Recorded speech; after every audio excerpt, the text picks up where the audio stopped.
Ultimate for an adult audience. Loveline may contain sexually oriented content. Listener discretion is advised. Adam Carolla and Dr. Drew. Loveline, coast to coast. Hey, everybody, Loveline. I'm Adam. That's Dr. Drew. Phone number 1-800-LOVE-191. Dr. Drew, board-certified physician, addiction medicine specialist. Finally some us time. Yeah. Yeah. Did we have a guest last night? Yeah. No. You're a doctor, dude? That's right, we didn't. Hey, listen, these nights just bleed one into the other. Yeah. Speaking of one and the other, I'm doing Stern again tomorrow. No. Oh, yes. Oh, there's no pain like that alarm going off at 3:30 in the morning. No pain. Hated it when I was 9 years old. Hate it now. But then they just got you up, made you pee in a jug, and put you back to bed. No. Right. That the 3:30 alarm was a sodomy alarm. Oh, okay. That's where my grandfather nailed me. 2:30 was pee in the jug. Then when was your uncle scheduled in? He was flexible, so 4:30. Oh, I see. Sometime between 4:30 and when the street lights went off. Uh-huh. So, flexible. Sometimes he went out drinking. Never know. How dare you? My uncle. I think my uncles are dead. Well, I got one living one. All right, let's up to the phones here.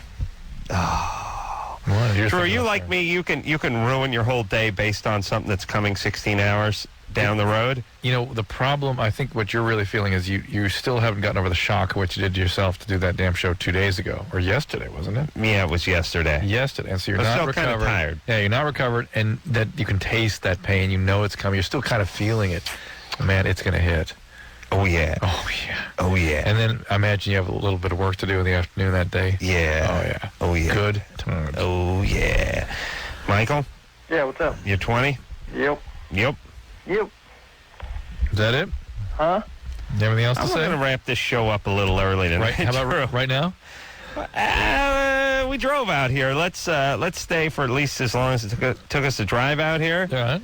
But I could really get it. This has been Loveline. I could really get a jump on some sleep tonight.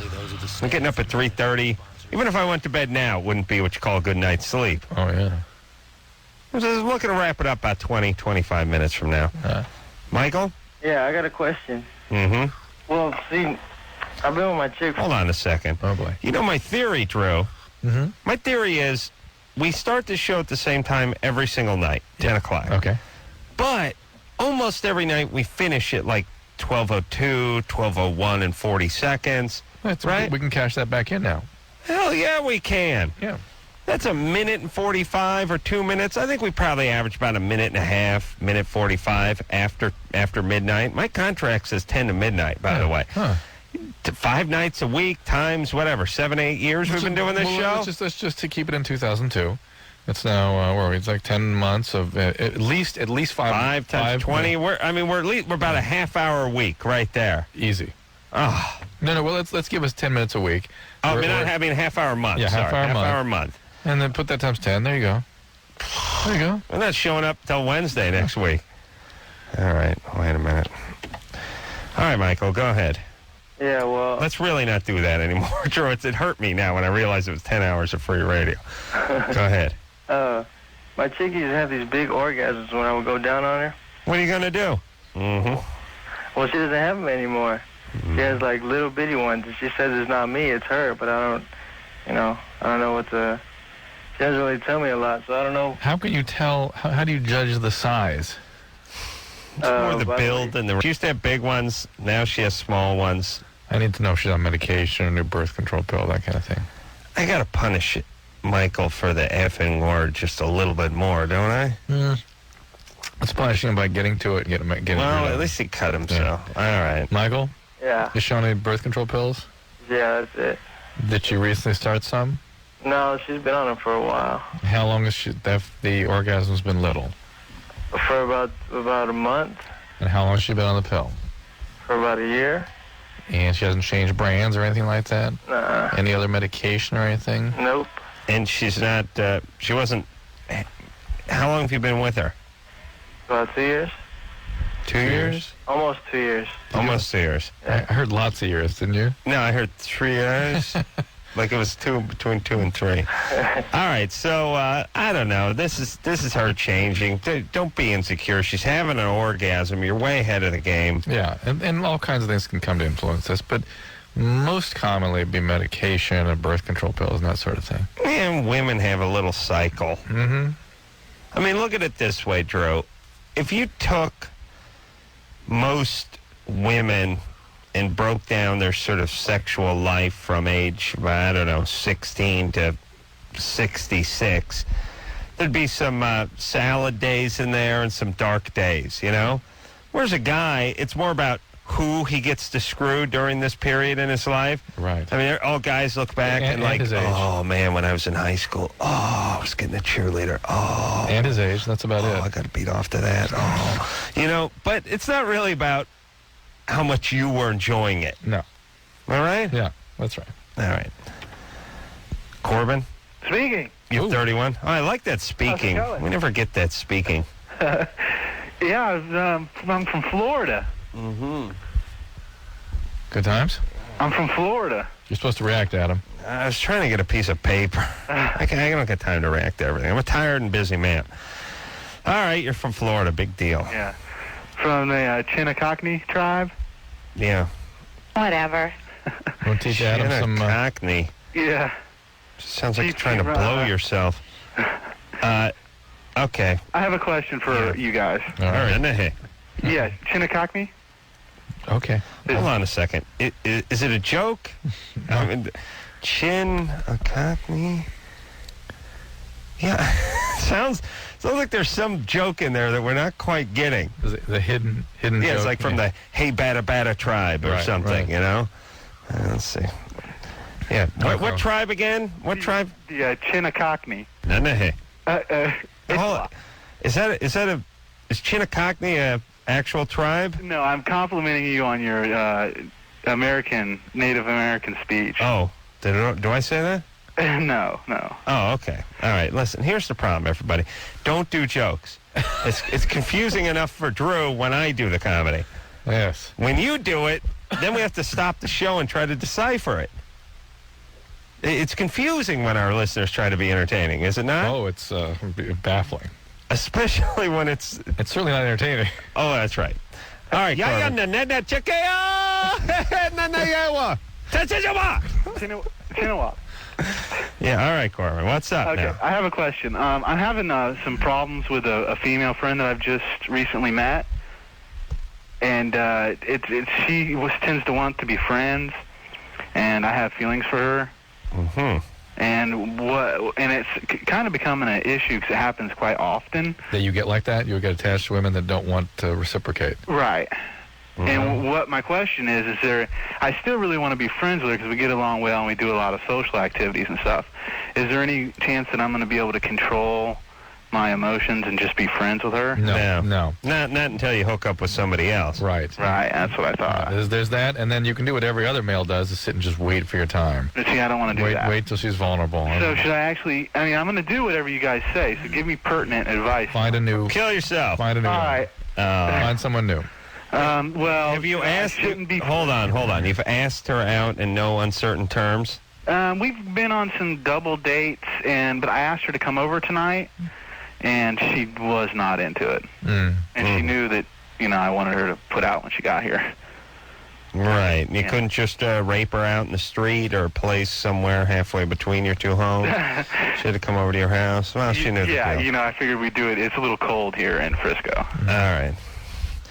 Almost all the guys we speak to that are having trouble with the ladies, couple syllables into the conversation. And you know why. First off, women say they like a guy with a sense of humor. They really don't. They'll take cool and brooding any time of the year. And here's the deal. Let me explain what's up with you women who allegedly like a sense of humor. You don't know when a guy has a good sense of humor. You think a hot 17-year-old chick knows when a guy has a good sense of humor? Hell no. Most guys don't know when people have good sense of humor, and women especially don't know it. So it ends up being a strike against the guy if, in fact, you actually do have a sense of humor. This is like you trying to hang out with an 8-year-old that says, I love fine cuisine. Yeah, if that's macaroni and cheese and grape soda, you're in great shape. So what do? You whip up some pheasant under glass and the kid pukes in your lap. Great sense of humor. How dare you try to pass that on? Oh, it makes you look so cool. Now, you women like brooding guys, and you don't like guys like Corbin over here with corny senses of humor who do too much talking and too much thinking.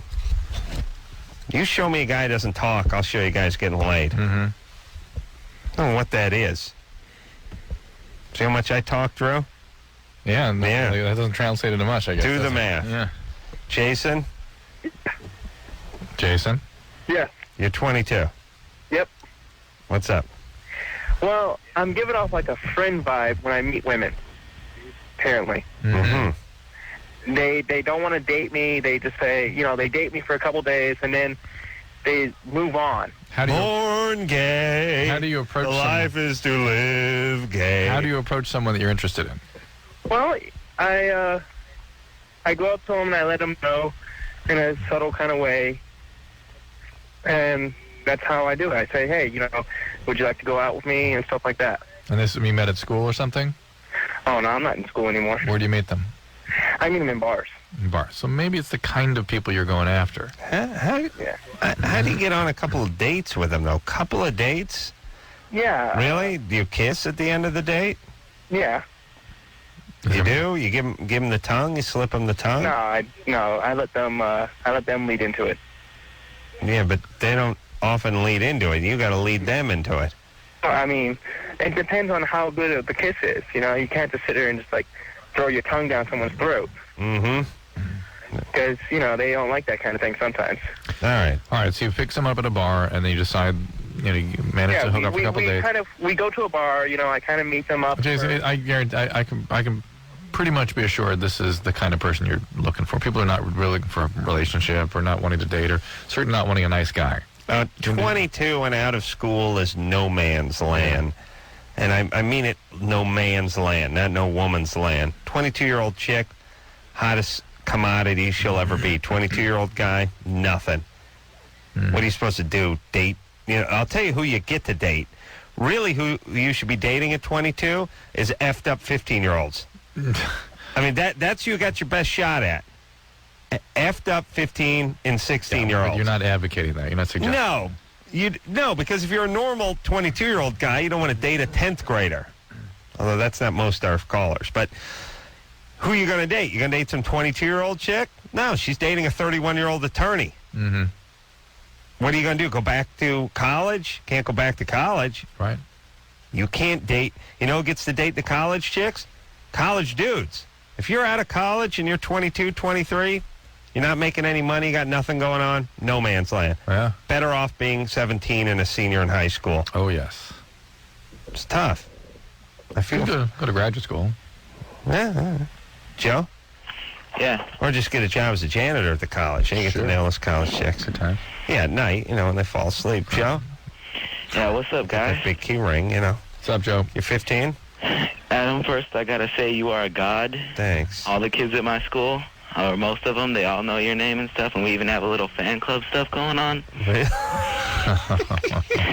Special school? Is it a special school? Is there learning disabilities, special challenged kids? No, No? but your names are on my shoes. And, bro. Good and the hookah pipe. Hawaii, yay! And the hookah pipe, they all stand around. Oh, you guys smoke a lot of weed over there? Nope. Yep. Well, I'm not one of the smokers. All right, so you got a little Adam fan club. That's healthy. Little worship is healthy once in a while. Go ahead, Joe. All right, so here's the problem. I got this girlfriend. She's real flirty and stuff, She likes to flirt with guys a lot, and she'll freak if I tell her what to do because she has that feminist crap going on, doesn't like being told what to do and stuff. Well, what do you mean by told what to do? What is that? Well, if I just outright say I don't want you flirting with guys, she'll just, freak on me or something. And, Well, is this relationship worth being in? Huh? Is this an important relationship to maintain? If she's sort of mistreating you and then she's abusive when you these suggest... are high quality. I mean, Adam, she'll let you sit back and eat a sandwich. Mm-hmm. Mm-hmm. You know what the BJs you're are high doing? quality? You get to eat a sandwich. Yeah? Hmm? Yeah, huh? But then you got to eat a knuckle sandwich later when you tell her to quit flirting, right? Yeah. Hey, Joe? Well, listen, if the BJs are high quality, then what are you going to do?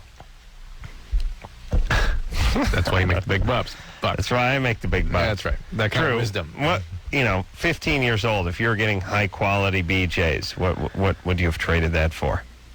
I mean, what would you tolerate is really the question. You'd trade your life for it. Yeah, like the lives of one of your parents, your beloved pet. Yeah, whatever. Yeah, Whatever. sure. Yeah, guys with one eye drive, fine. Yeah, what do I need this eye The for? question is, what would you tolerate from someone? Anything. I mean, look. So what's our advice for him? To really think about what he's doing. And this is a girl who sounds like a kind of a pain in the ass at best. I mean, she's engaging in behaviors that are sort of, all right, so you want to do that, go do that, but you have a boyfriend who's telling you upsets. I mean, certainly 15 to 17 or 19-year-old guys, that is the wheelhouse for them being troubled by that kind of behavior. Yeah. Guys just are just crazy about that stuff. Yeah.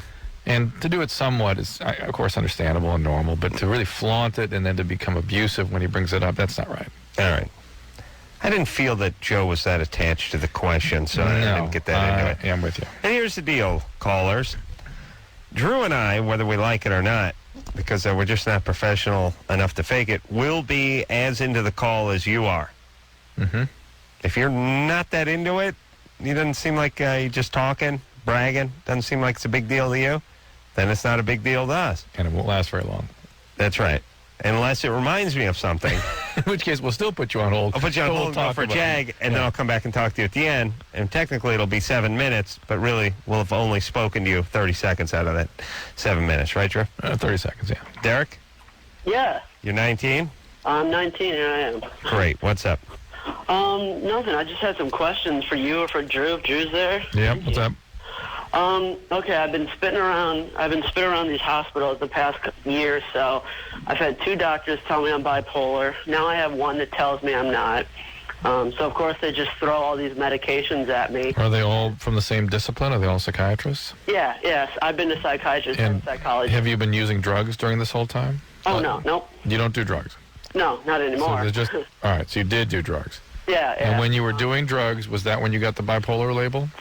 No, it was, I don't know, it was like a year ago. I had just met a certain person, so I decided to quit doing drugs and drinking and all that stuff. Let me ask the question again, Derek. Yeah, okay. When you were first diagnosed with bipolar, were you using drugs around that time? No, I was not. When they first diagnosed me, I was not taking any drugs or drinking. I don't mean that day. I mean, is that... No, I know what you mean, like that time. Yeah, frame. right. Yeah, Derek, no, I wasn't. Drew's decided it's because you were doing drugs, and you might as well just go along with it. No, I'm really going to get it clear because it's real common for people doing drugs to sort of appear bipolar, to look as though they were bipolar. You do this with your patients, right? Where they go like, I have a bronchial condition. You go, do you smoke? And they go, no. Do you smoke? Smoked one cigarette once when I was in high school, about 22 years. Is that what you do to your patients? Just like that, Adam. And I make that funny trumpet lip thing you just did too. Derek? Yeah, I'm here. You doing drugs when you're diagnosed? Oh, my God. Adam sounds a little happy. That's what you sound like, Drew. It's exactly what you sound like, man. Man, when you talk like that. It's like I don't even know you, man. Derek, so listen, there's just a difference of opinion. It's not uncommon for there to be that kind of a difference. It's a hard thing to really nail down. Yeah. One of the ways that can be sort of clarified is to get what's called psychological testing or neuropsychiatric testing. I've done all that. Yeah. And how did you show up on the testing? I showed up as being bipolar. All right, well, there's not much arguing with that. Yeah, I know. One of the things, just one quick comment, just to help you. When I was in a hospital for 48 hours because of it, and the doctor says it might not be that, but it's like bipolar symptoms, but related to stress or something. Have you heard of something like that? Yeah. Okay. But I think the psych testing was clear and well done, and you were not using chemicals around that time. That's good evidence of what you got. And if it's in your family, some of your family have bipolar? Yeah, my aunt has it. All right, so there's reason to believe. We've got a lot of good evidence here adding up. Plus, you sort of presented like it. And we've got a 2-to-1 panel discussion here. 2-to-1 doctor surveyed, said you got it. Good enough. All right. You got it. Yeah. All right, take some medication. Get one of them straight jackets, padded room, walk around with a hockey helmet on. Well, it's all right. What do? Just get some medication, right? You're fine. I mean, 20 years ago, you're screwed, right?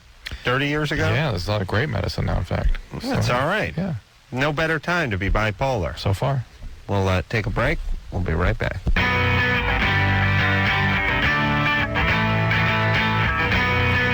Hey, everybody. Loveline. I'm Adam. That's Dr. Drew. Phone number 1-800-LOVE-191. Yeah. Yeah. Oh, yeah. Caught that sniper today, Drew. That's amazing. Yeah, we don't really talk about too much on the show that happened outside of the studio. What was the final of the Angels game? Unless it happened to me. Wasn't too good. Oh, I don't know, 15, 14, 15? 14? I don't know. Before? I turned it off in the 8th, but yeah. it's 14, 15. Wow. Jesus Christ. I got to tell you, Angels been around for like 42 years. I felt really bad because the Angels, I think it was 87, looked like they were heading to the World Series, and then the pitcher gave up the home run, and then the guy, and Donnie, can't think of his last name, ended up killing himself later. He shot his wife, and then he killed himself. It's a big deal, So the Angels, it would have been nice, and they still can win 2 in Anaheim. And they're in the World Series, for crying out loud. Yeah, it's good. It's a win-win type situation for them, but they got to win 2 in a row in Anaheim. But I'll tell you, as of yesterday, when the Angels, Giants won the first game, Angels won the next 2, and the Angels won up 3 or 4 to nothing yesterday, maybe second or third inning, I said, That's it. That's it. Yeah, me too. It. They're up a game. They're up 3-4 runs. That's it. They're gonna have to go back to Anaheim and win one. Right. That's all. Yeah. And now it's like, they're screwed. Isn't that incredible? Yeah. That's why they play the game, Drew. That's why they play it. You know what I'm saying? Mark? Yeah, how's it going? Good. What's up? You're 21. Yeah, I've been having these problems the last couple of days here. I've been, going to take my morning crap, and, I don't know, it smelled like herb hella bad, and I'm not sure what to do about it. Liar, whore, and you know it. No, I'm serious, dude. Really. Well, you smoke a lot of pot? Yeah, I live in Washington, and we got some pretty stinky stuff, but, my mom's a nurse and stuff, and I asked her, and she didn't know what it was from. I was wondering maybe Dr. Drew did, because, Hold on a second. How did that conversation go? Mom? When your son goes, hey, man, I took a hella Duke, and it smelled like herb, and he's 21, you just have to kill yourself. Yes. This is why... why, Mom? Why is that happening? As a parent, I'm going to keep the cyanide capsule in my cheek. Yeah. So just keep the Nazi cyanide capsule in my cheek. And if I walk in on my daughter giving some 22-year-old guy BJ when she's 14, I chomp down. Can we just line the house with explosives and just take the whole thing out? You mean take your kid out, take your family? family? Yeah. Well, a lot of people have pets. Don't leave anything behind with society. What about pets? Yeah. Right. They're innocent. They didn't do anything. All right, Mark? Yeah. Hey. Yeah. Yeah, well, listen, we don't know. We don't care. No, wait, I got another problem, though. Yeah. No doubt. All right, that's good. No doubt. True. Just because I'm a bit of a masochist. You want to hear what Mark's other problem is? All right. Just because I don't care. Go ahead, Mark. All right, what you want to really know is, I went into the bathroom the other day, down at the beach here. I was, going to go surfing, I, took a crap, and, the swell guy came in, and he, tried to bust me for smoking weed, dude. Oh, gnarly. What guy? What? The guy that comes into, the bathroom to clean him and stuff. All right. He's all, dude, what the hell? I was like, I just took a crap, dude. All right, everybody. What do you do? Work at a video store? No, dude, I make surfboards. Oh, perfect. Yes.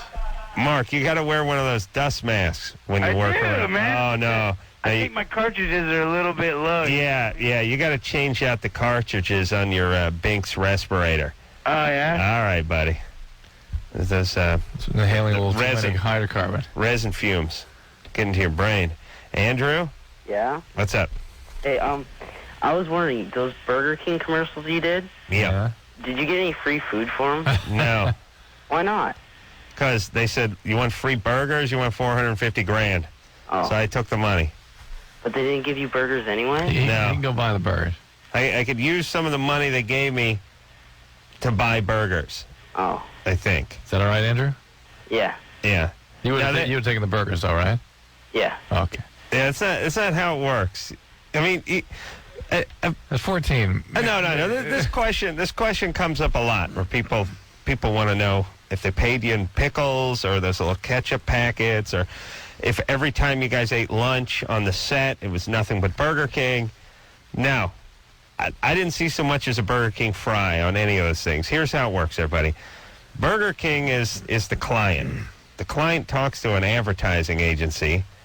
That advertising agency does everything from Ford commercials to Pepsi commercials, Mitsubishi commercials, and then they do everything.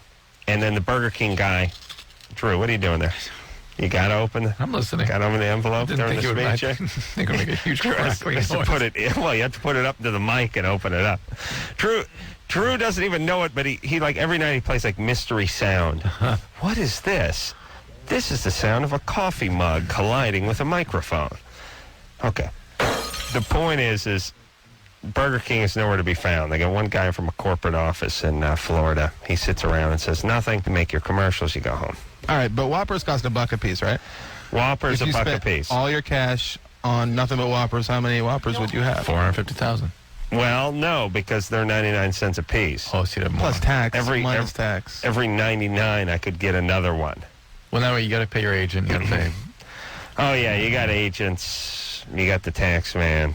You got They all everything. get burgers, right? Yeah, I'd be lucky if I got 200,000 burgers out of the deal. But here's the thing. I wouldn't take them all at once because they would get cold. I would take it like 200, 4,000? 250 at a time. Yeah. Eat about 250 a day for the rest of my life. Mm-hmm. Amber. You like taters? Hi. What's up, Amber? You're 18. Yeah, I started sleeping with my boyfriend about 4 months ago, and I was a virgin before him. And ever since then, my periods have been getting later and later every month, and they don't last as long as they ought to.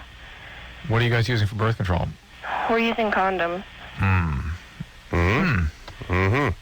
What do you think, Drew? Nothing specific about that. You were very regular before that? I was like extremely regular. I haven't been late since I started when I was 12. Have you had any pelvic pain or anything? No. That's just you. I don't think that necessarily means anything. Should she go to the gynecologist? Yeah, I mean, now that you're having Well, sex. I don't have insurance, and Planned Parenthood said they'd give me birth control, and that's it. And I'm like, Well, but when they do the birth control, they also will do a pap smear on you. they will? Usually, each independent Planned Parenthood is somewhat different, but yeah, I mean, it's before they give you a prescription like that, they would be doing routine kinds of health screening, which would include a pap smear, and you need that now that you're sexually active. Okay. And if there was something really wrong, they would refer you somewhere else. I just had an idea, Drew. All right. Oh, this could be good. Yeah. I was thinking about the sniper today. Mm-hmm. They caught the guy. Mm-hmm. And there's little stories about, his neighbors who were over in Washington before he went to the Maryland area, I guess. He used to live there. He used to complain a lot of gunshots and stuff like that. The neighbors complained. Neighbors complain. Although, I don't think they called the cops on the guy. Sometimes you're a little hesitant to call the cops on a guy with a gun who lives next door to you. But him and his son, or sort of adopted son, the guy was like from Jamaica or something. The 17-year-old guy was traveling with him. You don't know any of this, Drew? I heard it sort of secondhand. It was like, the guy's like 42, he's an ex-military guy. He wasn't a sniper in the military, but he did get the expert marksman. Basically got to hit like 38 out of 40 targets from anywhere from like 50 yards to 300 yards or meters or whatever. Right. But the thing about it is this guy sort of had a history of run-ins, little domestic problems. He had a few ex-wives who said this guy was violent, made a few threats. Nothing real egregious, just some this and some that. Here's my plan. here's what the DMV does with your license. They give you points. You get a couple points for a speeding ticket, and you get a 502 or a DUI. You get a couple more points. You get reckless driving. You get a few more points. Now, you get a ticket for rolling through a four-way stop. You get like 1 point. But you try to outrun a cop or something, maybe you get 5 points. Yeah. Whatever it is. I want all our citizens to be kind of on the point system. It seems to me that somebody could study a large population and figure out what point threshold after which somebody becomes really a risk. Or at least to the point we have to keep an eye on them. Really a risk. And that once you cross that threshold, however you got there, you got there. Well, that's the way the DMV works, which is you get over, and I'm just making this up because I can't remember all these rules from back when, but you get over X amount of points a year, you get your license taken away. And my thing is, now, if you go 3 years or a few years, some of the points start falling off. Right. 3-4 years, stuff falls off just like it does with your insurance, that kind of stuff. I'd like to enact this for all human beings, for everything. Only as it pertains to things of a violent nature. You get it for your loan applications? Your credit record? You get it for everything. Everything. Everything that has to do with society except for the part where you kill other people. Now a light bulb just went off in my head. We needed... Hold on, that's my light bulb. Okay, it's your light bulb, but it's going off in my head. Okay, go ahead. That as you come upon someone, you get rated in relationships. You know what I mean? Now, you're making a mockery of my idea. No, it'd be great. You know what I mean? No. Okay. Okay. I don't care about relationships because people don't get killed with hunting rifles from long distances on rare occasion. Or maybe parenting. You get grading. Like your school grades you on parenting. Okay, I'll go with the parenting grade. There you go. And that grade, if it's not over a certain grade, you don't get to have more kids. Yeah. But here's the dealio. I don't care. I don't care. I don't care about nonviolent crimes. I don't care about you getting a ticket for taking a leak on your front lawn. I don't care about a ticket for you getting popped with a dime bag of weed. But I'm talking about you get a little aggravated assault, maybe a couple domestic disputes. I got an ex-wife who wants a restraining order, co-worker wants a restraining order, fired from a job because there was a little violence on the job place. All that stuff that these guys always sort of have, or almost always sort of have in their build-up to the part where they start sniping on people. Right. You get enough of those, you get to a certain number, we tag you. Or, here's the point. They start dissecting this guy's past the last 10 years. It's like, yeah, he got into it with this guy, then he threatened that guy, then he told his ex-wife he's going to blow up the house, then he went over here and got in it with that guy. This is over the last few years, and as you start looking at it, a pattern starts emerging, and you go, Now, the point is this guy just traveling around with a gun in his trunk, and we don't know him. We're not looking at him any closer than we're looking at anybody. I'd like to look at these people. How dare you? Yes. Your profile. That's right. How dare you? Big brother. And here's the deal, everybody. You don't get profiled until you put yourself into the profile by threatening your ex-wife. See what I'm saying? All right. I'm running for president. We'll be back.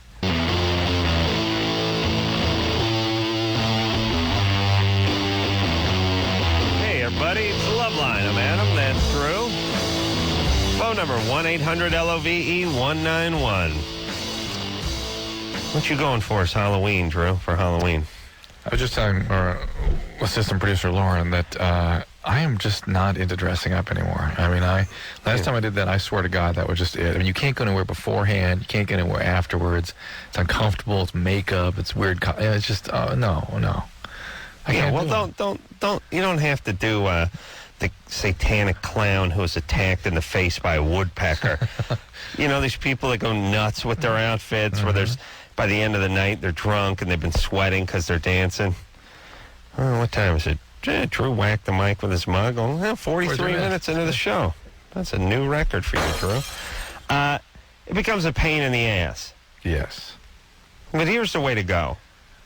Put on a pair of boots and a pair of denim jeans and a cowboy hat, and you pass yourself off I was thinking just wear some sweats or something, and I don't know. Sweats? Something. Somebody that's wears something comfortable. By the way, the sweatsuit becomes the cop-out outfit of the guys not really into Halloween. The All guy, right, sign me up. rubber mask with the Adidas There you go. sweatsuit. There you go. Now and we're then, talking. And then 5 minutes in the party, he's wearing the mask up on his head, so Yep. he's drinking and smoking. And now basically you got a guy in a sweatsuit. Sign me up. Don't be that guy, Drew. Oh, Adam. Just come on, go get something. You got something? No. Here are my tips for the fellas. Halloween, good holiday to meet ladies. They dress slutty. They get drunk. They start sort of getting into their outfit. Right, becoming their outfit. Well, it's very true that if you give a guy an outfit and you put him in a little gladiator outfit or you make him look like a tough biker or something, he starts walking around with his chest puffed out. You know what I mean? You start feeling like a tough guy. Yeah. You dress a guy in a pair of angel wings and a Speedo, he doesn't walk around with his chest puffed out. So you take a girl, you put her in that French maid outfit or that Playboy bunny outfit or something like that.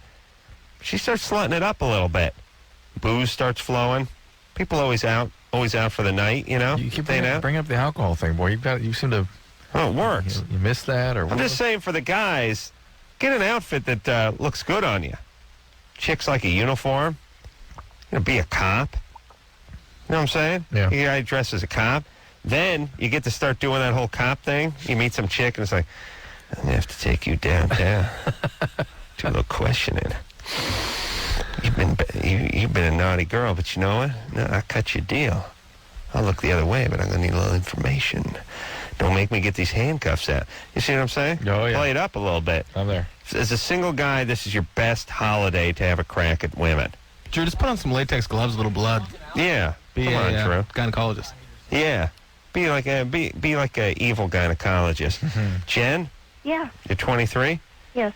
What are you going as this weekend? Oh. You gonna dress up? I really don't know yet. I wanted to go as a bar wench.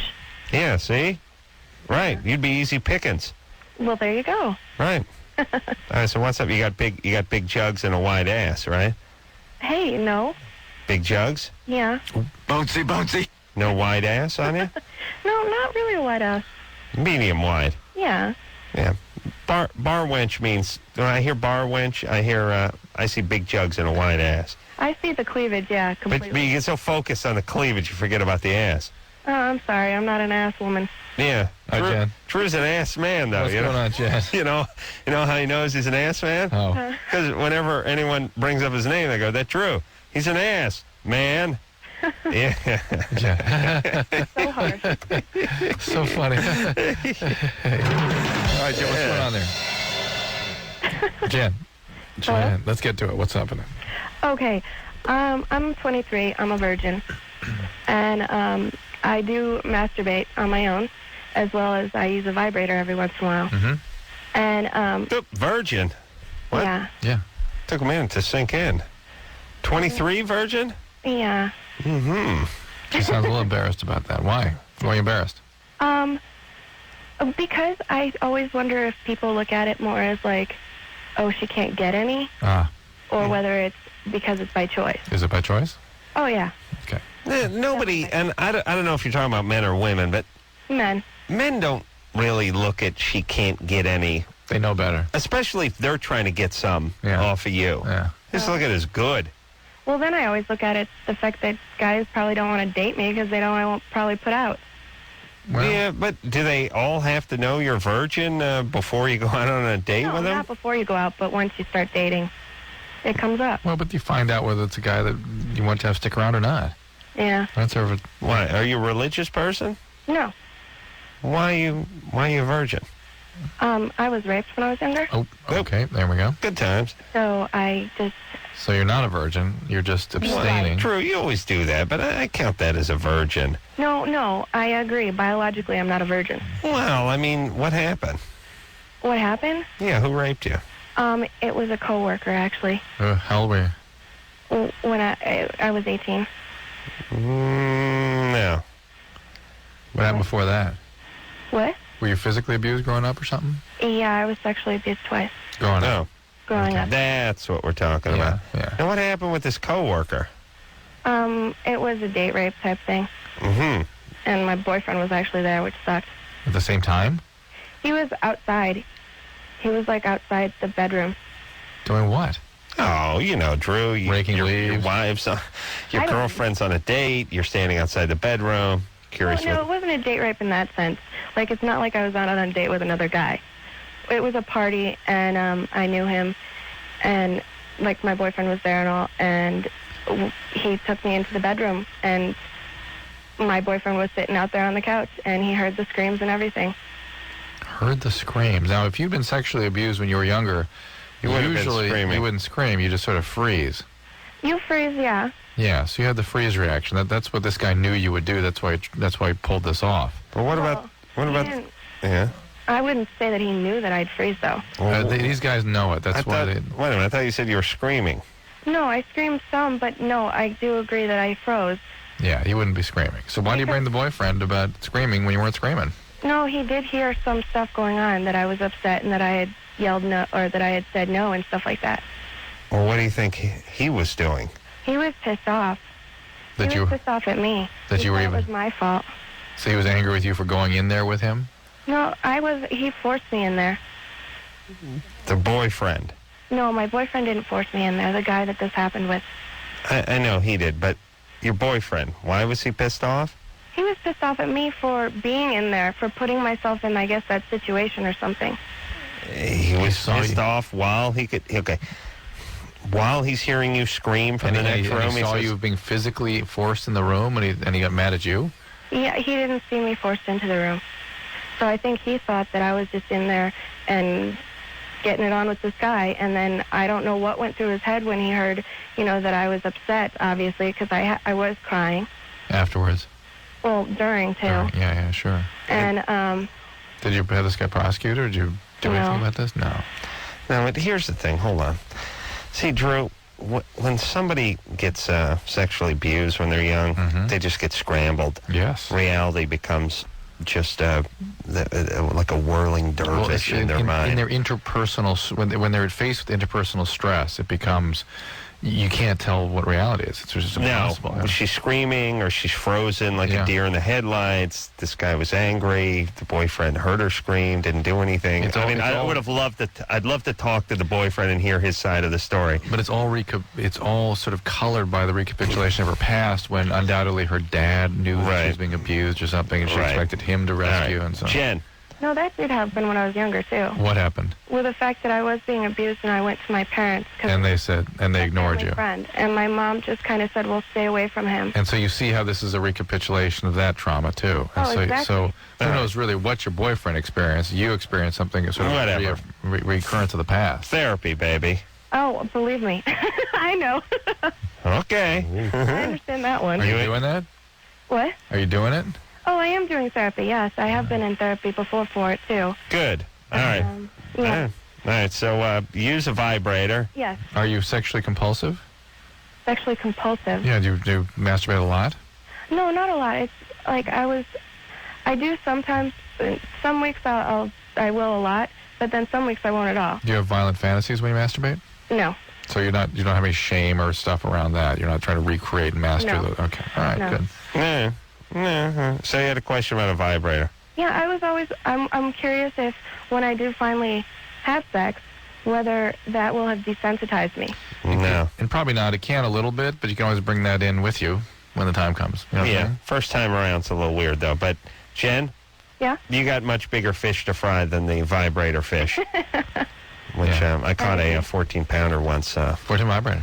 14-pound vibrator fish, yeah. Off of Zimbabwe. The Badger, or which variety? It's called the Eliminator. 14-pound Eliminator? Yeah. Wow. Yeah. I'll show you that picture of me on the dock hanging it off the scale. Of course. It's great. It's nearly your height. Mm-hmm. It must have been quite a fight. Yeah, put up quite a fight. Then the D-cell batteries ran down, and I was able to gaff it on board. Matt? Yeah. You're 14? Uh-huh. Your 15-year-old girlfriend wants to have a threesome with two other men? Yeah, with two other men, yeah. You and two other men, or just two other men and her? Two other men and her and me. So 3 men? Yeah. So a foursome? Yes. Yeah, Matt, you're 14? Uh-huh. Jesus, effing Christ. Yes. When'd you hit puberty? Like 7? Yeah. Oh, my God. Down there. All right, man. Hang on. All right. All right. Oh, boy. Who's this guy? Professional wrestler? He's 14. Okay, I know his girlfriend's a mess, but we'll get back to Matt and that after this. Ooh, maybe.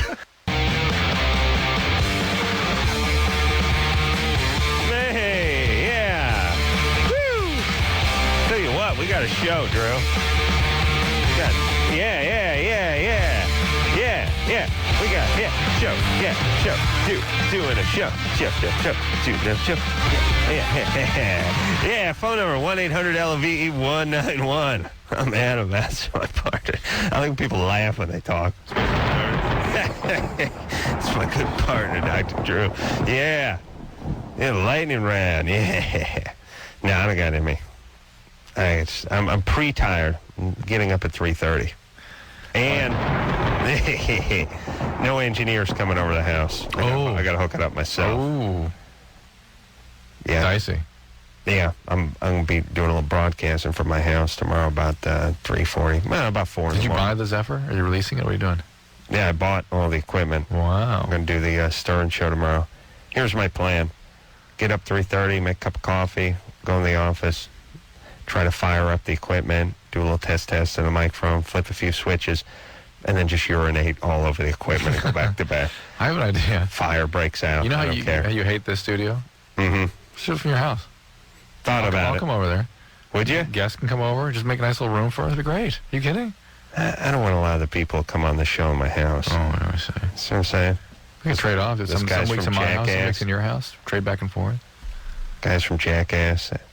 You know what I mean? I come home one night. They're doing a bunch of blow in the living room.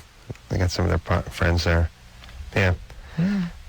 Hey, Drew, why is it that when you rub your balls while you're jerking off that it feels so much better? See that? Yeah. Mm-hmm. We're just having a flashback. That's right. All right. I don't want to talk to Matt. I got a more important call to deal with. All right. John?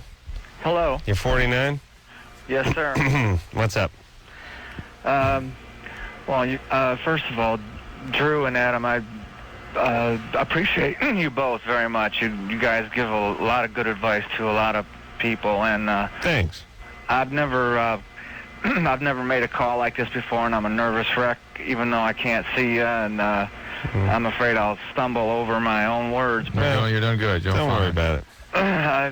I'm at work, and I listen a lot, and I've got a wife that's we've been together for 18 years, and she just turned 36. She's got a heroin problem. We've got a 15-year-old daughter, and we don't live together. We've been married, divorced, and remarried. Wow.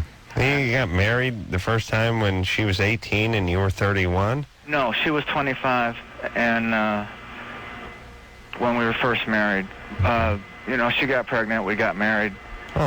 15 Don't do it.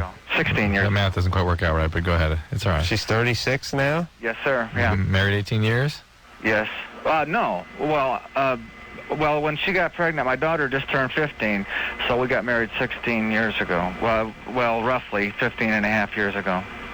All right. Getting closer. And she's a great girl. She's the sweetest kid. Okay, this your daughter or your... My wife. Your wife, okay. And she was just the sweetest. She's a sweetheart. You know? Okay. And we've been through a lot together in 18 years, and we're still together. And when we were separated, we've been separated many times because people have ins and outs. And John, try to stay focused on what it is we can do to help tonight. What's up? Well, she one of the times when she was living on her own, she started hanging with her uncle, who was a dealer, and she started coming over to my house with needles and All right, so she's a junkie. Well, she wasn't at the time, but she had that mentality. She is a junkie. You better get that through your head. Right now, today, she's a junkie. She wasn't born a junkie, though, Drew. I know. She came out with a needle in her arm. No, she's a junkie. All right, so what about that? Well, I'm no better. I mean, I went through this myself in the 70s. So you're a junkie. And I was clean for 20 years. You were clean for 20 years. Yes. And then what happened? Well, I'm not a whole lot better. I'm just trying real hard to pull it all together. So you're both heroin addicted? At this moment, yes. Okay, all right. Well, all you can do is take care of you right now. And that, until you get better and get sober and get in a program and get with it, you certainly aren't going to be able to help her. Where do you work? Well, geez, I can't possibly say that, can I? Well, what kind of work do you do? It's highly responsible, sometimes dangerous work, but I'm very cognizant of that, and I would never. Air traffic controller. I'm hearing like big generators. Generators in the background. Works in a nuclear power plant. All right. Yeah, well, you're right there. This is an office, and there's I can't avoid the noise. It's close by. All right. Relax. And so No, not nuclear power plant though, right? No. Generator though. All right. That's John. Yeah, I agree with Drew. You want to help your daughter. You want to help your wife. It's very convenient to focus on them and try to figure out ways to help them while you're still a junkie. Exactly. You got to clean yourself up. Then you can help them. Or not help them, but maybe at least set an example. Either way. Yeah, but no matter what, nothing's going to work until you work on you and start getting better. You got to, find yourself a treatment program, find one that you can afford, get detoxed, stay somewhere for 3 to 6 months, and that's it. Don't give him the 3 to 6 months yet, Drew. Just tell him to get. He can still work. He might be able to still work, and you just got to get with the program. Let's go. All right. Get a sponsor, start the step work. All right. And I think what John is doing is addicts are very they're cunning. Oh yeah. They figure out ways to keep doing drugs. Mm-hmm. And sometimes they want to even look responsible and caring and nurturing and still do drugs. Mm-hmm. He's focusing on his daughter and his wife. He's a junkie too. Yeah, and there are people that would say that harm avoidance strategies might be the way to go, get on methadone, that sort of thing. And for some, a bad situation. If you got a real good job with a lot of responsibility, there's got to be programs involved with that. Ideally, I think putting people on methadone, I'm of the opinion it makes people chronically ill. I've seen just awful situations. These people are not normal when they're on methadone. Mm. And it's an opportunity to get really be better than you ever knew you could be in recovery. So there you go. Matt? Yeah. 14. Uh-huh. Mm-hmm. Your girlfriend wants a threesome. With you and guys. 2 other guys. Yeah. I don't really want to do it because it's with 3 other guys. Well, now it's 3 other guys. Okay, now she wants 2 other guys. Uh-huh. How old is your girlfriend? She's 15. Has she ever done anything like this before? No, we've only had sex 2 other times. Yeah. Mm-hmm. Does she know the 2 guys she wants? Yeah, they're her friends, but... And she suggested this to you?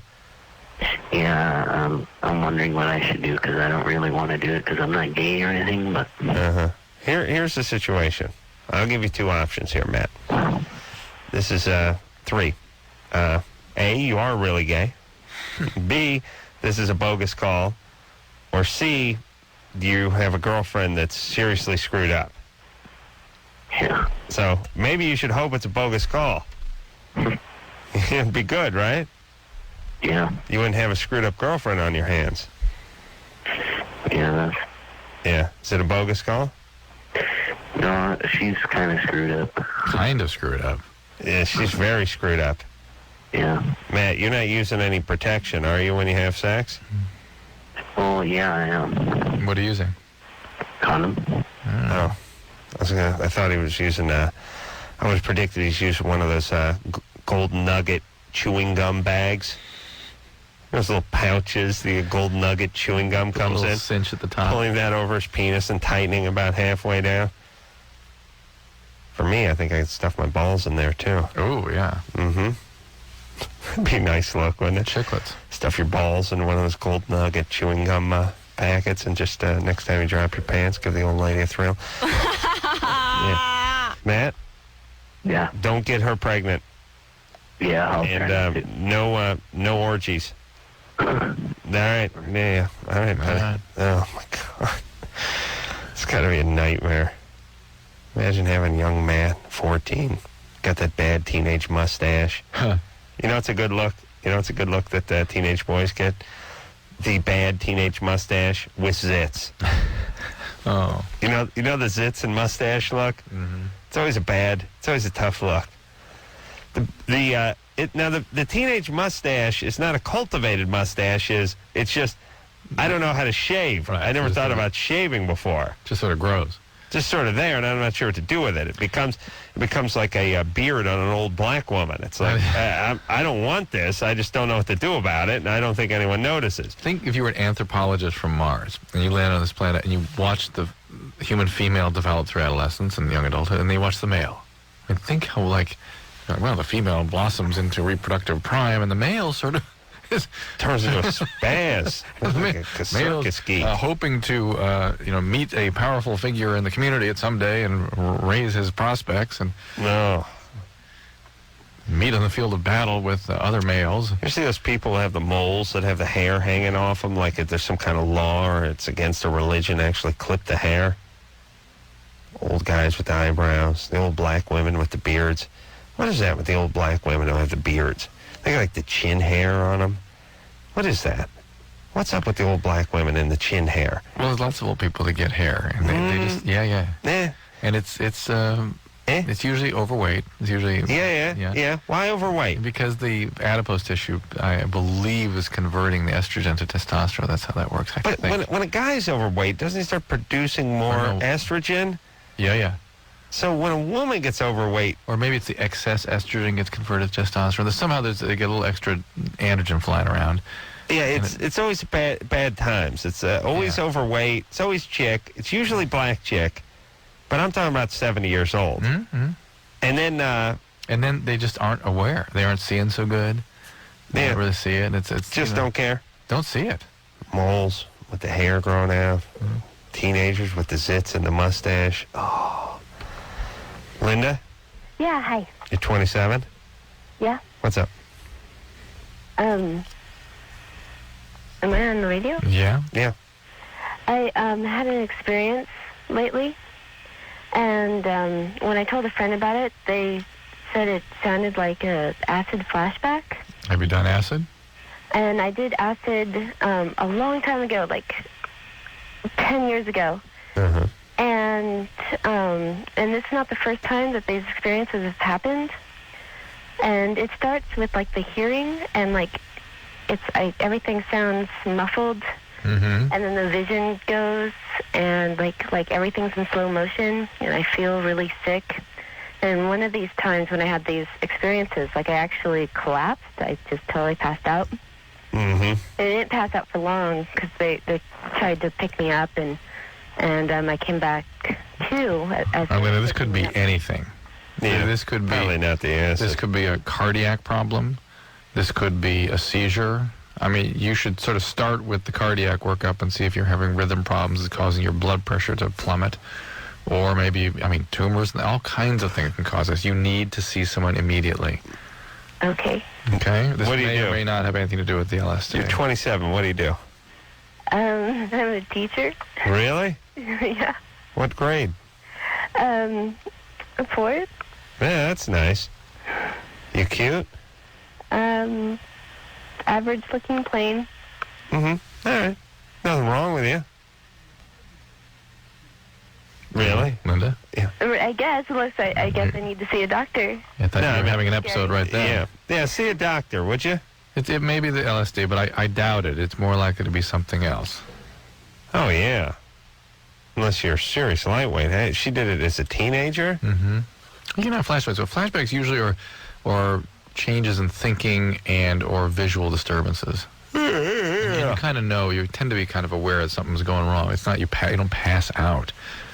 Right. Yeah, we never talked to anyone who passed Collapsing. out. That's syncope. It's something different. Joe? Yes. You're 25? Yes, sir. What's up? Yes, I got a bit of a problem. My penis is burning, but it's a little bit of history, too. For the last couple months, my vas deferens, I think they're called, on my right side, have been puffing up. How do you know that? Because I feel it. What do you feel? Has anybody trained you how to feel a vas deferens, a spermatic cord? It's the cord that hooks to your...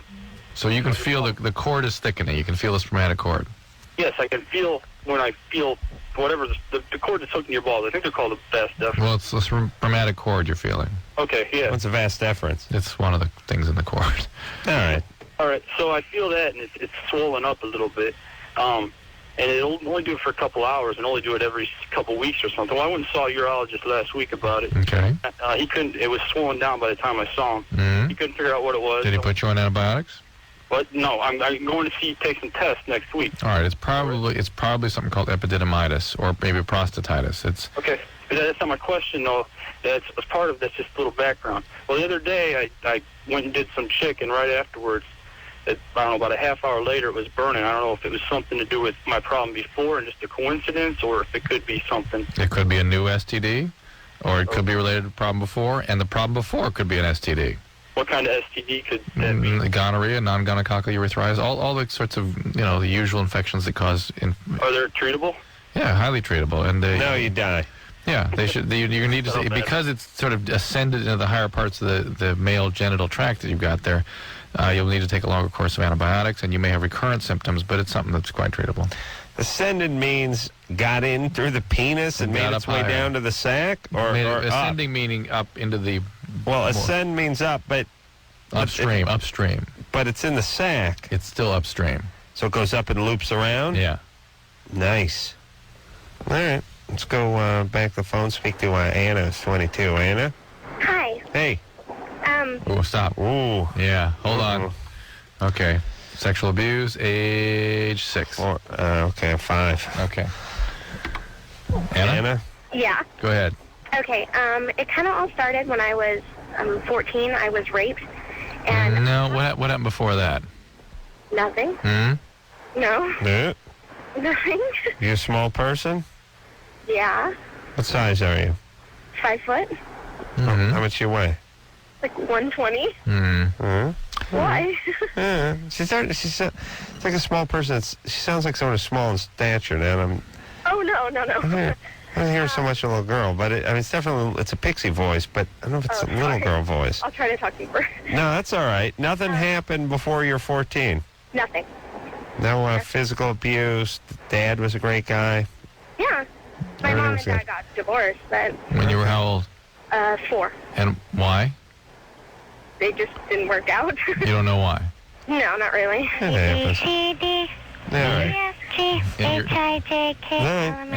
dad's stayed in your life since? Yeah, oh yeah. Okay. All right. He's actually lives out of state right now, but he's been in my life the whole time, but... Okay, so who raped you when you were 14? I don't know, some stranger. All right. And what happened? It's at school. What happened? I was at school, and I was walking home from school, but it was later because I had just gotten done from soccer practice. Wow. And so it was actually in part of the school, but I was walking home, so it wasn't Guy jumped out of a car kind of thing? No, he was kind of at the time of year that it was, it's like when it gets darker earlier, and so I was actually walking to meet somebody, and it was kind of dark, and I didn't see it, and I didn't see it till after he was in front of me. Okay. So anyways, he raped me, and I started having recurring dreams, I'm reliving the rape. Sure. And that had happened, a lot. Okay. And then it went away, and then, every once in a while it would come back. But now, my recurring dreams, actually I have 2 problems. My recurring dreams are now my boyfriend hurting me, not the rapist. Mm-hmm. And I didn't know, is that normal? It's not normal, but it's a common kind of a reaction. And it's really all in the sort of spectrum of post-traumatic stress disorder. Do you get a little therapy for this? Yeah, I actually went and saw somebody for a little while, and it got a lot better. I'm actually thinking about going back because... Time to go back, definitely. Definitely. And then now, the worst part about it is that I have, kind of what I would call daydreams, where I can, I don't know, it's where I can just see the rape happening. Yeah, flashbacks. They're flashbacks. Yeah, but it's happening during sex. Yeah. Well, these flashbacks and dissociation and panic attacks, this is all part of the post-traumatic stress disorder from a trauma like this. It also suggests you might have been traumatized earlier also, frankly. Really? That sort of it follows on the heels of a previous trauma. Not that this was the kind of rape that usually sets people up for that kind of thing. I mean, this was sort of a random violent rape. Well, what happened? Where did the guy rape you? Like I said, it was at school. It was in one of our school had this alley, and not this alley, but had a parking lot in the back where some of the teachers parked, and it was kind of right there. And there was no one around because it was 5 o'clock, 5:30 at night after I'd gotten. Were you done screaming bloody murder, and people No, didn't come? because he put a gun to my head and said, "Don't." Oh, okay. All right, so there we go. Yeah, that's trauma. Did they catch the guy? Yes. Oh, that's good. But there for a while, they think that he was actually, it was me and 3 other girls within miles of each other that he had raped, but he knew all 3 of us. He would call us by our names. Ooh. Where did he know all 3 of you from? We don't know. Oh, my God. They think that he was either stalking us and we didn't know it, or he had, we don't know. I've never seen this man in my life, and I didn't know him. So, how spooky. Awful. All right. Well, listen. The chance of this happening again to you, or 20%. 20%. No. Like getting hit by lightning again. No.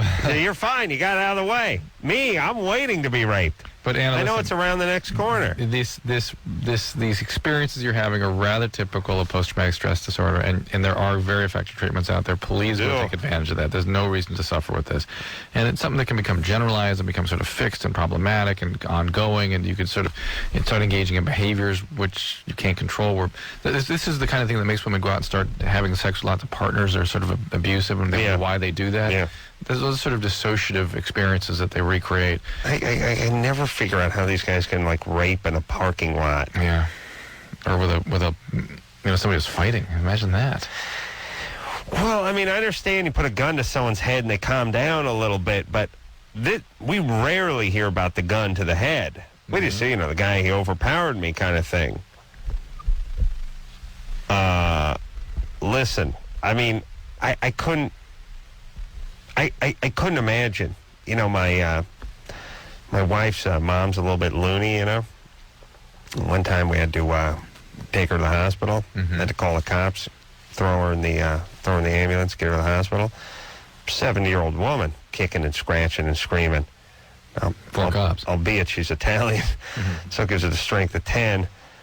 Took two big cops. I mean, that was just a wrestler, into an ambulance. Right. That's a rape. Are you kidding me? I don't know how you do this. You'd have to be a goddamn octopus. Well, you know what I mean? How many hands do you got? But it's why the rapists or guys like that pick women that freeze. Because the people that dissociate, people who've been traumatized, they get a freeze reaction. They just do their thing. You would just have to, because if you're kicking and screaming, I mean, the guy'd have to just whack you with a 2x4 or something, or put a gun to your head. Right. But still, in a parking lot? School, it's 5 o'clock. Teacher's parking lot? You know what I mean? I can't focus. I couldn't do it on the balcony of a hotel without being distracted. Oh my thinking God. people were looking. It would be a horrible distraction. How about for just me. with the inside with the balcony curtains open? Just open the curtains, open the thing. Yeah, it'd be what's going on? Is someone looking? This is confusing. It's distracting. But they like that. I guess that's the point. But the really interesting is, how do they know? How many people have you heard of walking into that? That never happens. Right. They never get caught, and yet, it's Central Park, it's at school. I mean, talk about cunning. Oh, no. How do they time that? Friend of mine, Dave Craven, stopped a rapist. Oh, really? Yeah. Oh, wow. Got Citizen of the Year in Santa Monica. Oh. Kept the guy in a headlock until the cops showed up. Nice. Yeah. I might as well tell the story. Yeah. We got to take a break. No. All right. I'll tell the story when we get back. All right. This guy's the biggest criminal I know, by the way, but... The guy who hit the rapist, got the rapist. Dave, yeah. Citizen of the Year. got a badge from Kent McCord from Adam 12. That's what I love. It's and this guy plays a cop on TV, so he's here to bestow you. This is what that only goes on in L.A., doesn't it? Yeah. They have in other cities. They have mayors give you stuff, right? We get the TV cop. All right, I'll tell you the story when we come back.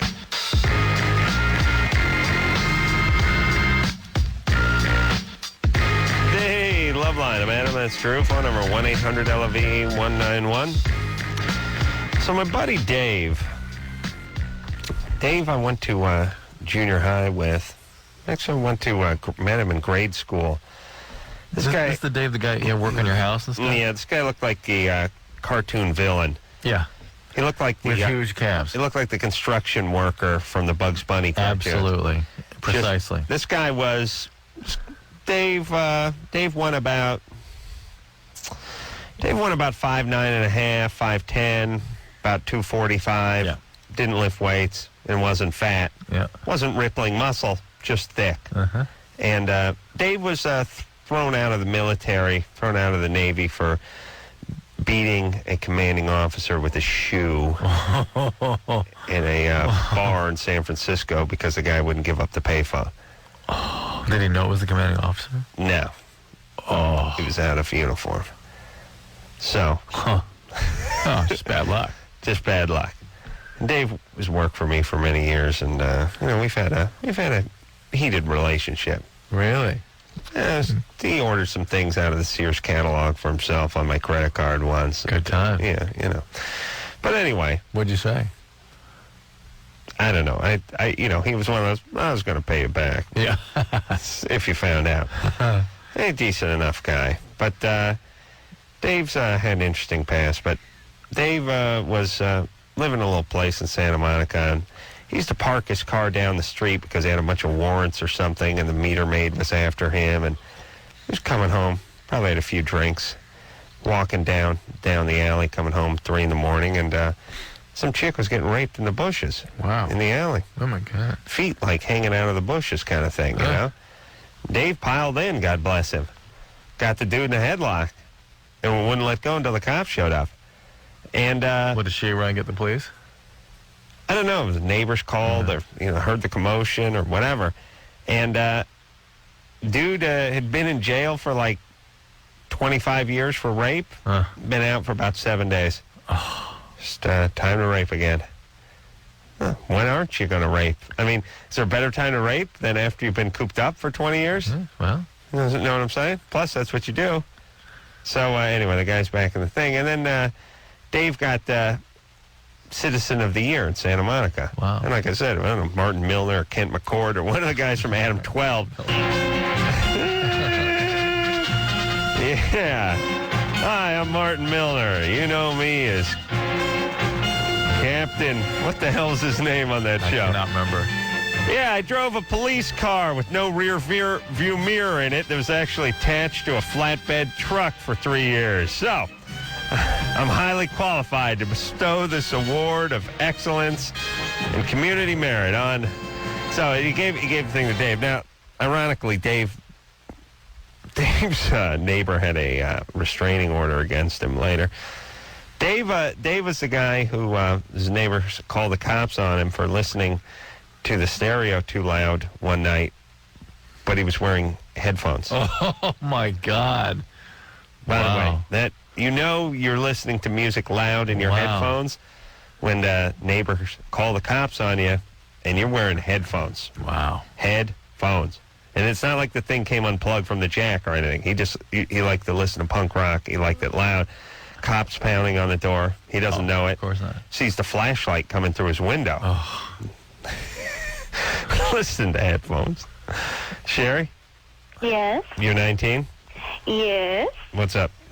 I have a bit of a problem. Actually, it's a little big problem for me. What happened, or what's happening is for about 7 months now, like my sex drive is almost not there. Like, and that sucks being 19. You know what I mean? Are you on a medication or birth control pills? Yeah, I'm on birth control, and I thought that was it. So I started trying different types of birth control, and like I'm still in the same position. Well, also, like if I somehow just start, having sex, I can't orgasm. Are you on the other medication besides birth control? No, that's it. Have you been checked out medically? Nothing else going on? No, nothing else. Where was your libido at a year ago? The same place it is now. No, before it went down. She said, hold on. She thinks libido is a Milton Bradley game. It's like top shelf of the closet between Stratego and same Life. Place, yeah. Same place. I think I sawed off my libido and had it sewn on somewhere else. No, your sex drive. Your sex drive. It was way up high. I It mean, was. like every day. How long ago? Twice a day. 7 months. 7 months back. Were you sexually abused at one time? Yes. Okay. Well, after sexual abuse, it can go from very, very high to very, very low all of a sudden. Okay, that's part of the syndrome. Okay, and how do I take care of that? I mean. Well, what's going on that may have sort of caused things to plummet? Is there a relationship or some relationship stress or? Well, we were having a couple problems, but it wasn't anything major. It was just little arguments. It wasn't nothing big to stress over. Yeah. Who sexually abused you? 3 people. 3. Yeah. In your family? That's the sick part. Yes. So take that as a yes. What? Yeah, that's a yes. Uncles, dads? 1 uncle, 2 cousins, which I no longer had any contact with. Good. Like, Is this uncle the father of these 2 cousins? You know what? 1 uncle is the father of one of my cousins, or one of the cousins. And then the other cousin was just not from that family. From my mom, from my mom's side also. No. But just another family. Is this the first time you've had a stable relationship or an ongoing relationship? Yeah. Yeah, pretty much. This may be just what happens to you as you get closer in a relationship. It becomes uncomfortable for you. And you feel, on some level you might feel overwhelmed. There's all kinds of fantasies that sort of get triggered by being close and intimate with someone, and maybe that. Okay, yeah, but the thing is that I'm very comfortable with my relationship right now. Like, I don't know how to. I guess maybe my question is, how can I kind of like get into it again? You know what I mean? Yeah. Well, here's the problem. Have you done any therapy or counseling for all this molestation? I did therapy, but only for about a month because I found it more uncomfortable going. I put in 5 years because my dad missed some Pop Warner football games. Yeah, this would have to be for years, Sherry. And the uncomfortableness is exactly what needs to be uncovered. Yeah. And what were the birth control pills you took so far? Nornil, or you want the name? Yes. It's Nornil. Not Trinornil. No, All right, Nornil. keep going. And I tried the Trinornil. Okay. That was just horrible because it made me really, really moody. I was a bit, Okay, keep going. like, What all else? the time. Off the top of my head, I can't remember. All right. Again, you have to go back and maybe try some different pills, too. Yeah, but listen, you got to. This is. You might try off the pills for a few months to see if it makes any difference. Sorry, go ahead. Just so you can document what, you know what's going on. I don't want her to get pregnant, though. She's going to get pregnant. Are you Mexican? Hispanic, not. Yeah, you're going to get pregnant. You're going to get pregnant. You got to stay on those pills. Is that in my blood or something? Yes. I don't think that's my real main concern right now. It's just really. It's mine. So, but listen, and you got to get some therapy. 3 family members. Yeah. Let me tell you, this is a cultural thing, Drew. What? Mexicans. And abuse? They're like their own. Oh, God. Oh, absolutely. Sure. Mm-hmm. Certain things are inherent to certain cultures. I see. I've got a few cop buddies on the Hawthorne PD department over there. Yeah. Talk to a guy who does this. Yeah, looks into the stuff. Yeah. Yeah, and? That's what it is. Mostly Hispanic, says. Well, maybe that's mostly Hispanics that live in that area. Mm-hmm. Sure. That's a convenient answer, Drew. No, I think there's a little cultural thing going on there. All right. You can't admit there's differences in certain cultures? No, I can't. Or maybe it just doesn't fit to me that it would be more like maybe Japanese? No. Japanese? That makes more sense, doesn't it? Close your eyes, Drew. No, I'm thinking maybe Japanese, there's more right? socioeconomic stress and more primitive qualities Close of the your eyes, culture. picture and then Japanese. Yeah. Uh-huh. There we go. Yeah. There's your answer. Okay. So you got your answer? And by the way, I got to bring in this letter because the Japanese defamation group. Oh, they sent you a letter. I can't remember what they're called, like darn or mad or glad or something. No, man. But I don't know what it means. Yeah. They're riding me all the time. They're pissed off at me for saying derogatory things. Yeah. Not Japanese, but Asians, you know? But true. I say better things about those people than I say worse, don't I? Yes. By and large? They can be derogatory, but they're often alluding to superior qualities relative to other races. Yes, they're hard-working people and smarter than most. Hey, you guys, I tell you, you got a friend in Adam Carolla. You don't want to silence me. I'm your biggest fans. But you know what, Drew? I can't remember what it was, but it's the Chinaman comment. Just that word? They don't like Chinamen, and I'm in love with the term Chinaman. What are you doing with all those kind of... It makes me, two friends? Makes me laugh. I don't know why. But they don't like it. But see, I grew up watching Kung Fu. They call Kane a Chinaman all the time. Really? Sure, it's what they called him. It's what the Western folks would call him.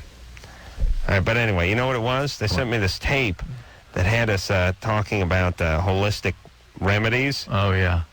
What's that thing called? What are those drugs called, those holistic drugs? The herbs and stuff? Yeah, but they're not herbs. It's, I can't think of the name of it. Drew, please. Ginseng or whatever? No, don't think herb. Think holistic pill remedy. Go. Okay, you know what? This is my problem. I have to think of everything I can't think of. I just have to think of it later. You can be of no help to me. It's a pill. It's not a tea, not a... Yes. Okay. And it's a Chinese pill. It's a holistic pill. No, not ginseng and not... Now, don't think herb. It's called... Homeopathy? Yeah. Okay. It's not a pill. Well, it usually comes in a pill. And things, yeah. It comes in a pill form most time. Right. Homeopathic. All right. There you go. Small pills.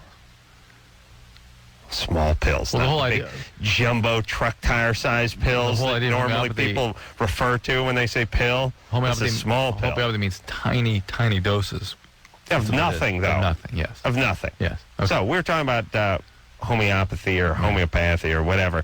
And I said that you'd be better off using the dust from the fart of an old Chinaman.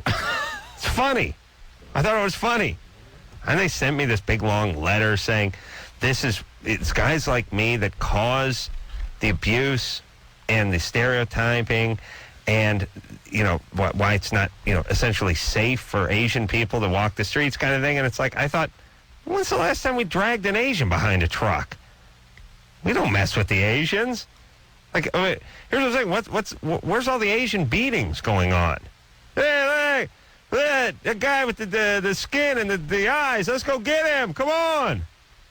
I mean, we got this internment camp stuff, circa 1940, but since then, there's been a lot of Asian. I mean, have really been beating on the Asians lately?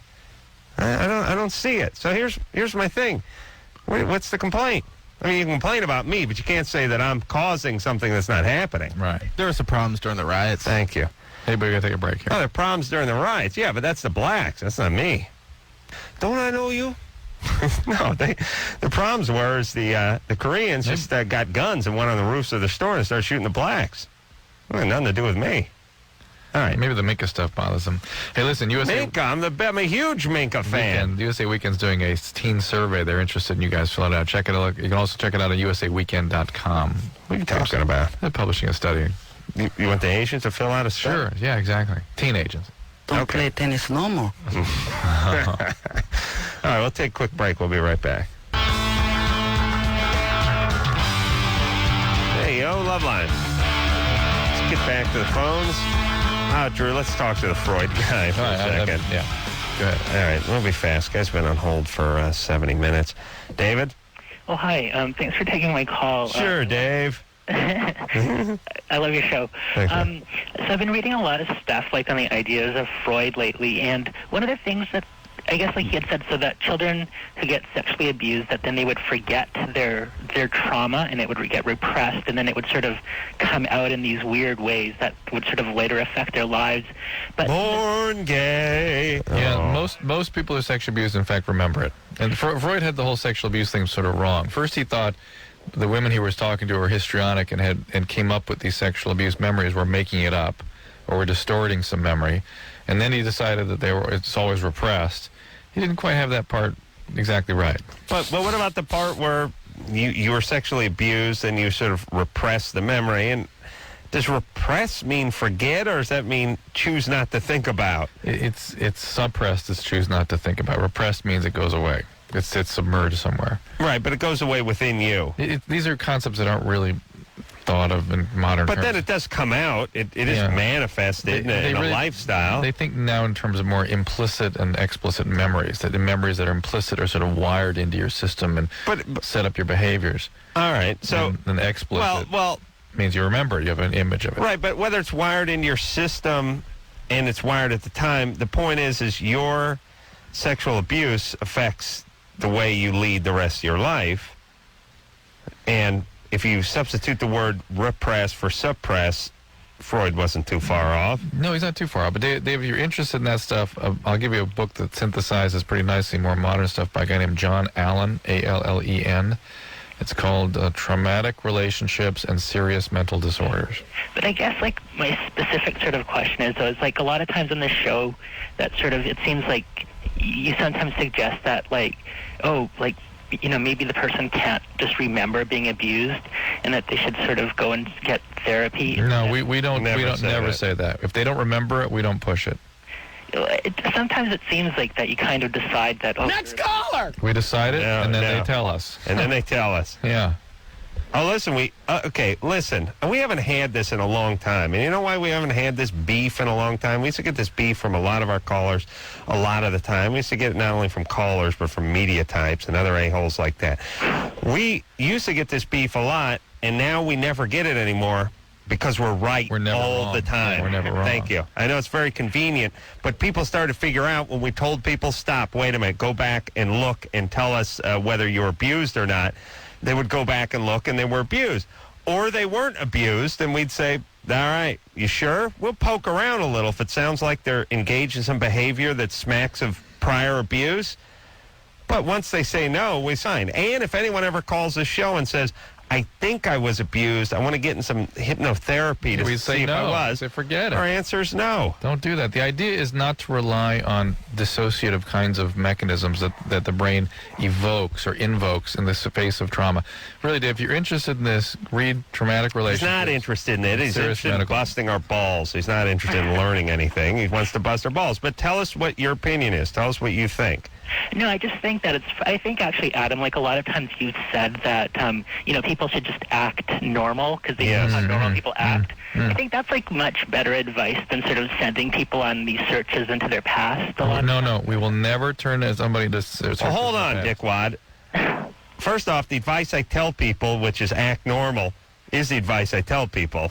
And you agree with that? Yeah, totally. The only part about the whole accusation or your whole comment that you got wrong is the part where I send people searching in the past. Dr. Drew. No, he doesn't either. Never. No. In fact, we discourage people from that. Therapy is we not don't about... tell them to search. We search. But you guys always sort of make it seem like that, like the only reason the person's acting screwed up now is All right, that... hold on a second. When were you sexually abused, David? See? Yes. Yeah, huh? Never. When did your dad rape you? See? Now, here's what happens. Some chick calls. She's 22, and she sounds like she's 5. She's talking about having a threesome, and we start asking the questions that we think are pertinent. Because we're experts and we see this all the time. I know it's funny, David.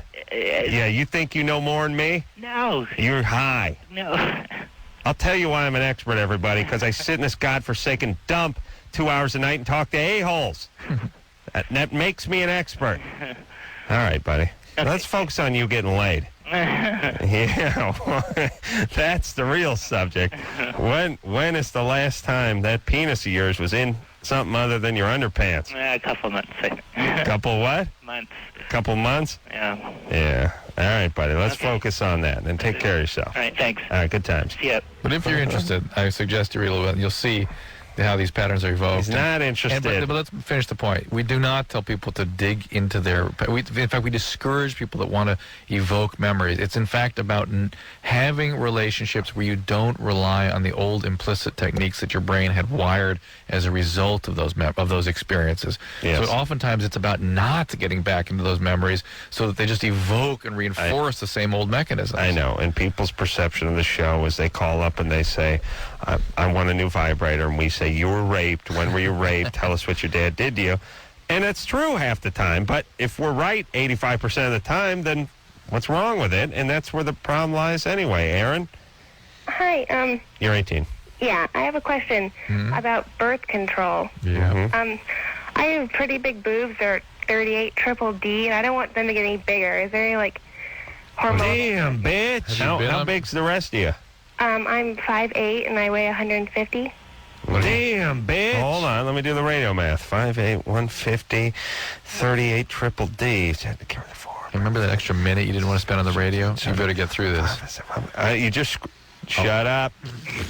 5'8", carry the 5. I got 5'6" and 15 sixteenths, 167 and 38 quadruple D. Damn, bitch. Really, is it now triple? Are we up to the triple D? Well, I've been told I'm an E before, but I don't think that's true. All right. Yes, the birth control can, but the pill can enlarge that But area. not necessarily. It's the estrogen effects. You may want to take a low-dose estrogen pill, but it doesn't necessarily enlarge someone like you. All right. But I think for most girls, it gives them a little swelling. Little something.